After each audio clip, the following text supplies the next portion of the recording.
One of the things that the Democrats have tried to claim is that their reckless tax and spending spree doesn't raise taxes. That is unequivocally false.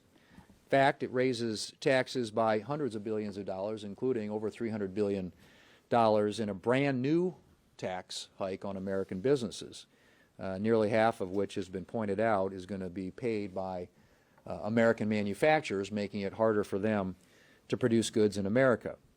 We are in a recession right now. Increased taxes on the people who create jobs means you're going to have less growth, fewer jobs, and lower wages. That's a result of raising taxes, especially in the middle of a recession.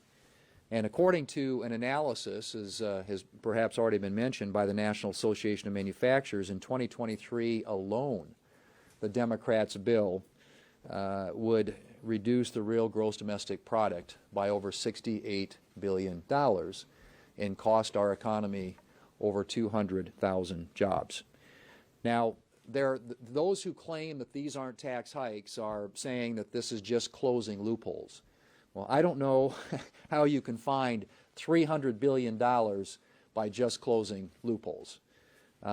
What Republicans wrote in the 2017 Tax Cuts and Jobs Act was provisions in there that deliberately allowed, as has been pointed out, businesses to write off investments that they make and put back into their businesses for the same year that they incurred those costs. There are a couple of goals in the 2017 Tax Act. One was lower the rates, and one was to allow for faster cost recovery.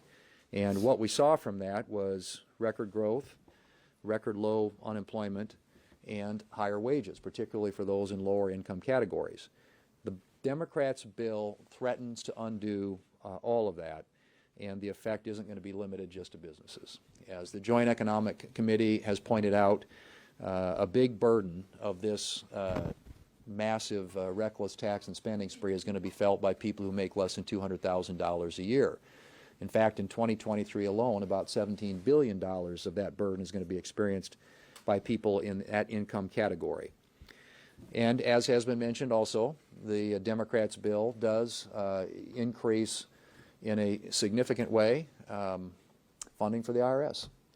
$80 billion in new funding for, I saw 87,000, Senator Barrasso said 86,000 new employees, but 86,000, 87,000, think about that. Literally doubles the size of the IRS. Why?